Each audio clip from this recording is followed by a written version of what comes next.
नमस्कार। आज के इस वीडियो में हम लोग मानव भूगोल के अंतर्गत अरब की बद्दू जनजाति के बारे में पढ़ेंगे। अरब का मरुस्थल दक्षिण पश्चिमी एशिया में सऊदी अरब देश में अवस्थित है। तो सबसे पहले हम लोग बद्दू जनजाति के सामान्य परिचय की बात करते हैं। बद्दू जनजाति एक घुमक्कड़ जनजाति है जो अपने शिकार एवं चारागाह की तलाश में मरुस्थलीय क्षेत्रों में एक स्थान से दूसरे स्थान पर भ्रमण करते रहते हैं। अगर हम बद्दू का अर्थ की बात की जाए तो इसका अर्थ होता है खानाबदोश। खानाबदोश का तात्पर्य यह होता है कि ऐसे लोग जो खाने की तलाश में एक स्थान से दूसरे स्थान पर घूमते रहते हैं, अर्थात बद्दू लोग एक खानाबदोश जनजाति है जो खाने की तलाश में एक स्थान से दूसरे स्थान पर गमन करते हैं। बद्दू लोग एक स्थान विशेष पर यह लोग जल एवं चारागाहों की प्राप्ति तक ही रहते हैं। उसके बाद जब जल एवं चारागाह समाप्त हो जाता है तो उसके पश्चात यह लोग उस स्थान से अन्यंत्र स्थान पर चले जाते हैं। मरुस्थलीय जलवायु पाई जाने के कारण इस बद्दू जनजाति के निवास क्षेत्र में जल एवं चारा सीमित मात्रा में ही प्राप्त होता है, जिसके कारण यह जल्द ही समाप्त हो जाता है। बद्दू लोग हमेशा एक समूह में विचरण करते हैं तथा आधुनिक सभ्यता से संपर्क करना नहीं चाहते हैं। बद्दू लोगों की कई उपजातियां दक्षिण पश्चिमी एशिया के रेगिस्तानी भाग में पाई जाती हैं, जिनमें से रोवाला जाति के बद्दू अधिक पाए जाते हैं। इसके बाद हम लोग बद्दू जनजाति के निवास क्षेत्र के बारे में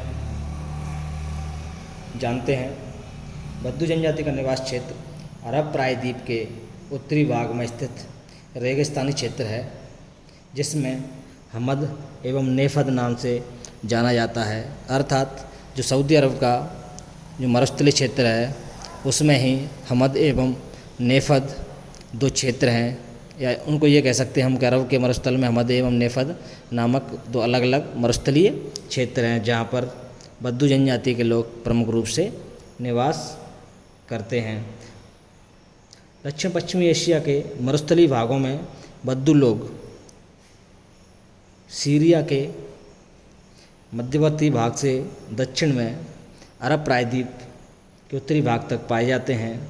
हमद क्षेत्र में छोटी छोटी घास के विस्तृत चारागाह क्षेत्र पाए जाते हैं। चारागाहों के मध्य में छोटे छोटे जल के गर्त होते हैं। ये चारागाह एवं इनके यहाँ बसने के लिए प्रमुख उत्तरदायी कारक माने जाते हैं। हमद एवं नेफद क्षेत्र में जून एवं सितंबर का समय तीव्र गर्मी का होता है। इस क्षेत्र में औसत तापमान 40 डिग्री सेंटीग्रेड से अधिक रहता है। इसके अलावा तेज़ धूल भरी हवाएँ दिन भर चलती रहती हैं। वर्षा नाम मात्र की भी नहीं होती है। दिसंबर एवं जनवरी का माह शीतल, या ये कहें कि शीतलता अधिक देता है। कभी कभी हिमपात भी हो जाता है। अक्टूबर एवं नवंबर में पश्चिमी विक्षेपों से हल्की बारिश हो जाती है, जिसके कारण यहाँ पर हल्की घासें उगाती हैं, जो प्रमुख चारा है बद्दू जनजाति के पशुओं का। अगर इनके शारीरिक लक्षण की बात की जाए तो बद्दू लोगों का कद सामान्य रूप से 160 से 170 सेंटीमीटर के मध्य होता है। इनका चेहरा लंबा होता है, आंखें काली होती हैं, बाल काले होते हैं तथा चमड़ी का रंग पीलापन लिए हुए होता है।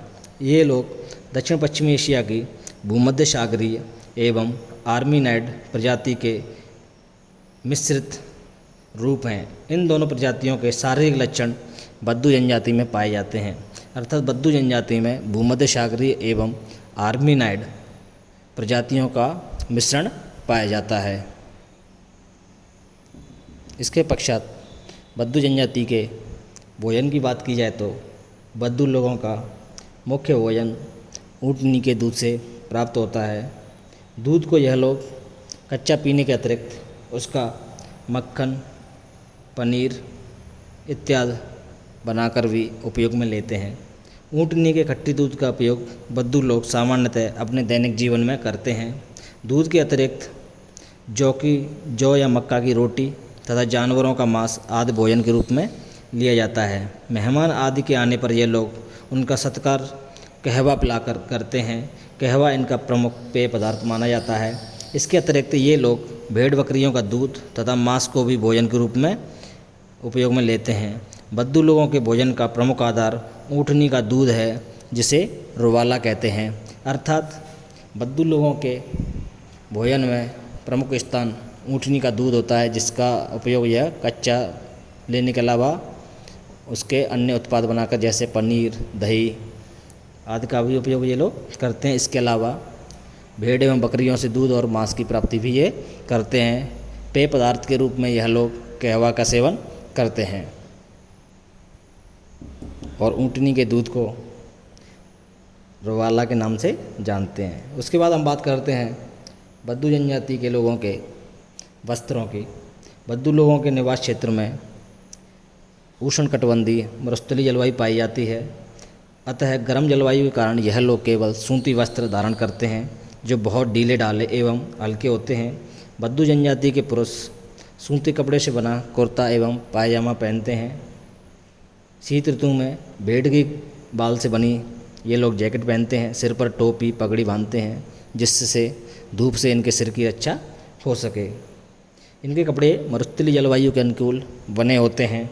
उसके बाद हम बात करते हैं बद्दू जनजाति के निवास की। बद्दू जनजाति के लोग हमेशा चारागाह की तलाश में या जल की तलाश में एक स्थान से दूसरे स्थान पर जाते हैं।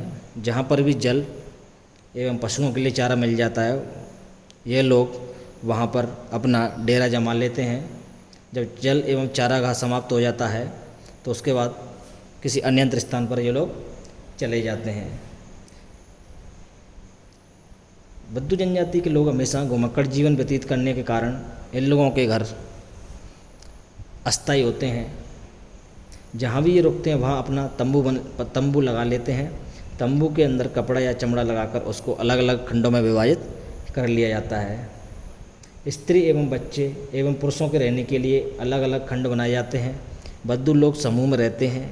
इन सब के मध्य में समूह के मुखिया का तंबू होता है तथा उसके चारों ओर अन्य लोगों का तंबू होता है। इनके घर खाल या कपड़े के बने तंबू होते हैं, जो अस्थायी होते हैं। घुमक्कड़ जीवन के कारण ये लोग अपने साथ साथ ज़्यादा सामान भी नहीं रखते हैं। तंबू के एक कोने में दैनिक उपयोग की वस्तुओं को भी ये लोग सहेज कर रखते हैं। उसके बाद हम बात करते हैं बद्दू जनजाति के लोगों के व्यवसाय की। व्यवसाय के अंतर्गत हम देखते हैं कि बद्दू जनजाति के जो लोग उष्णकटिबंधीय मरुस्थलीय जलवायु निवास करते हैं, जहाँ पर जल की कमी के कारण पशुपालन के अलावा अन्य व्यवसाय नगण्य है। अतः इनका प्रमुख व्यवसाय पशुपालन है। पशुओं यह लोग प्रमुख रूप से ऊँट, खच्चर, घोड़े, भेड़, बकरियाँ आदि पालते हैं। ऊँट का महत्व सर्वाधिक होता है, जो एक स्थान से दूसरे स्थान पर सामान ले जाने के काम में आता है। इसके अलावा भेड़ बकरियों से दूध, मांस, चमड़े एवं ऊँट से दूध, बाल, चमड़ा आदि प्राप्ति लोग करते हैं। मरुस्थलीय जलवायु में सर्वाधिक उपयुक्त जानवर ऊँट ही होता है, जो इनका प्रिय जानवर भी होता है, जिसके पैर गुद्देदार होते हैं, जिसके कारण वह चलने में अन्य जानवरों की अपेक्षा अधिक सक्षम होता है। कहाँ पर? मरुस्थलीय क्षेत्र में, क्योंकि यह ऊँट पानी पिए बिना 1 से 2 सप्ताह तक भी रह सकता है, क्योंकि इसके शरीर में पानी को संरक्षित रखने की अतिरिक्त एक जगह होती है या थैली होती है, जिसका उपयोग यह पानी नहीं मिलने पर करता है। ऊँट मरुस्थलीय क्षेत्र में एक दिन में 150 किलोमीटर तक की यात्रा कर सकता है। ऊँट मरुस्थलीय क्षेत्र में यात्रा करने, चारा तथा पानी की तलाश करने मुख्य परिवहन का साधन माना जाता है। ऊँट की संख्या बद्दू लोगों के आर्थिक स्तर का आधार माना जाता है, अर्थात जिसके पास भी जितने अधिक ऊँट होते हैं वह उतना ही धनवान माना जाता है।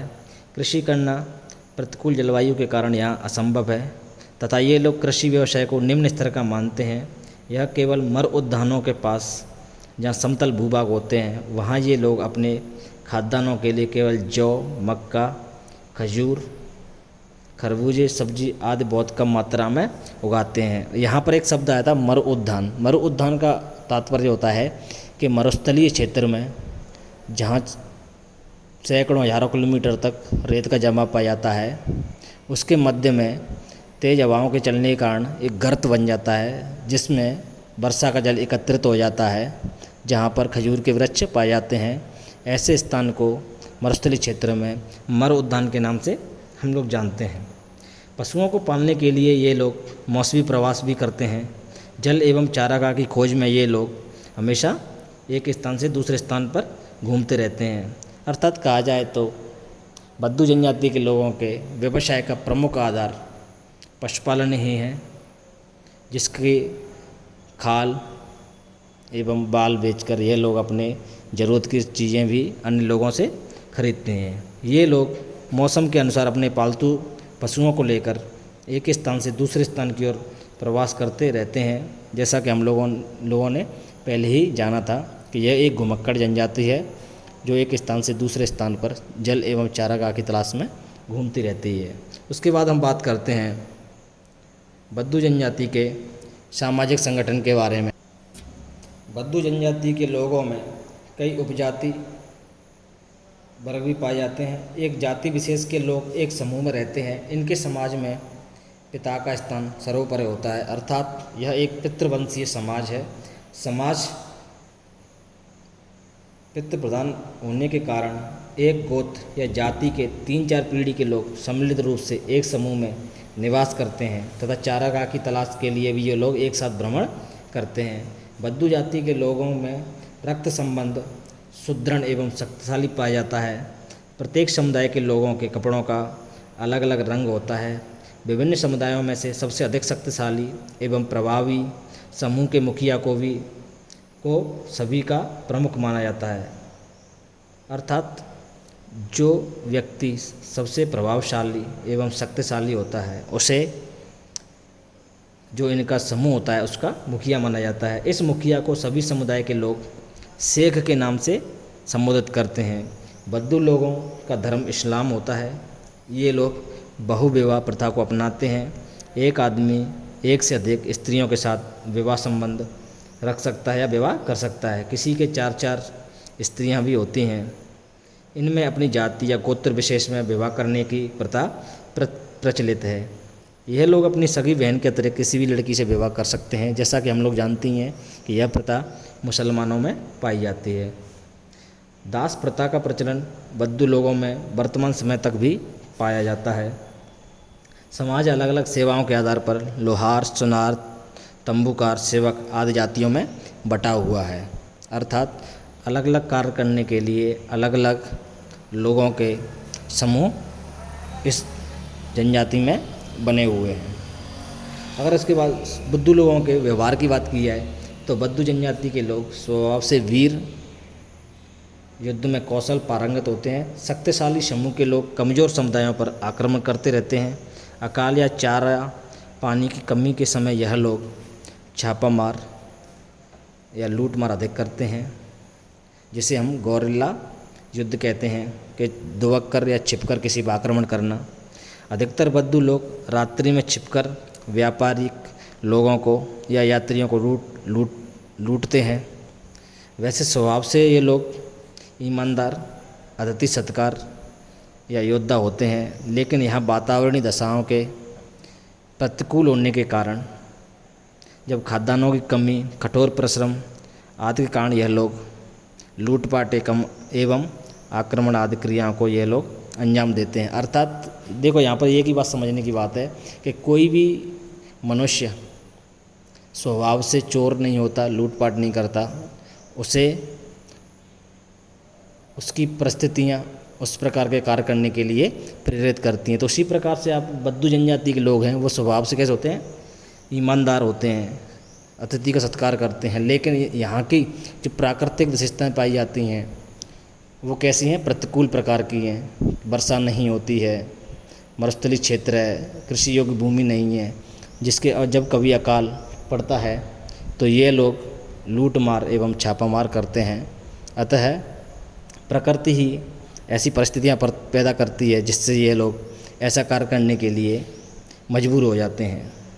इसी कारण प्रत्येक समुदाय में युवाओं एवं हष्टपुष्ट पुरुषों को सैनिक प्रशिक्षण दिया जाता है। लेकिन अगर कोई व्यक्ति अपनी सुरक्षा हेतु इनकी शरण में आ जाता है तो उसकी रक्षा ये लोग अपने प्राणों की परवाह किए बगैर करते हैं। अर्थात जब कोई व्यक्ति अपनी सुरक्षा के लिए इनसे मदद मांगता है तो यह लोग अपनी जान देकर भी उस व्यक्ति की मदद करते हैं। वर्तमान समय में इनके लिए कृषि व्यवस्था या कृषि क्षेत्र की व्यवस्था की जा रही है। कुछ लोगों को सरकारी नौकरियां भी दी जा रही हैं, जिसके कारण अब यह लोग धीरे धीरे सामाजिक व्यवस्था को अपना रहे हैं तथा आधुनिक सभ्य समाज के संपर्क में आने से इनकी जीवन शैली में भी परिवर्तन आ रहा है। तो आज के इस वीडियो में हम लोग अरब की बद्दू जनजाति के बारे में विस्तार पूर्वक जाना, जिसके लिए हमने उनके सबसे पहले सामान्य परिचय की बात की, उसके बाद निवास क्षेत्र, शारीरिक लक्षण, भोजन, वस्त्र, घर, व्यवसाय एवं सामाजिक संगठन का अध्ययन किया। आप लोगों को ध्यान रखना कि ये जनजाति से संबंधित आपका जो ईयर वाइज जो पेपर होगा उसमें एक क्वेश्चन निश्चित रूप से आता है। तो आप लोगों को इस प्रकार से ये क्वेश्चन को तैयार करना है कि उसका सामान्य परिचय बताना है, पहले उसका निवास क्षेत्र क्या है, उसकी शारीरिक लक्षण किस प्रकार के हैं, भोजन किस प्रकार का है, वस्त्र किस प्रकार के पहनते हैं, घर का आकार या घर किस प्रकार के होते हैं, उनका व्यवसाय क्या है और व्यवसाय क्या है और वो ऐसा क्यों है, और सामाजिक संगठन उनका किस प्रकार का है, आधुनिक प्रकार का है या पुरातन प्रकार का है। तो इस प्रकार से आप लोगों को जनजातियों के बारे में इसी फॉर्मेट में या ये कहें कि इसी प्रकार से पढ़ना है। और आप लोग ये जानते होंगे कि अरब की बद्दू जनजाति किस प्रकार की है, उष्णकटिबंधीय मरुस्थलीय जलवायु प्रकार की है। जैसा कि आप लोगों को मैंने पहले वीडियो में बताया था कि ध्रुवीय प्रदेशों की जनजाति कौन सी, एस्किमो, लैप्स, इसी प्रकार से पठारी प्रदेश की मसाई, मरुस्थलीय प्रदेश की बुशमैन है, बद्दू जनजाति है। इस प्रकार से बद्दू जनजाति किस प्रकार की है, बद्दू जनजाति उष्णकटिबंधीय मरुस्थलीय जलवायु प्रदेशों में पाई जाने वाली एक जनजाति है।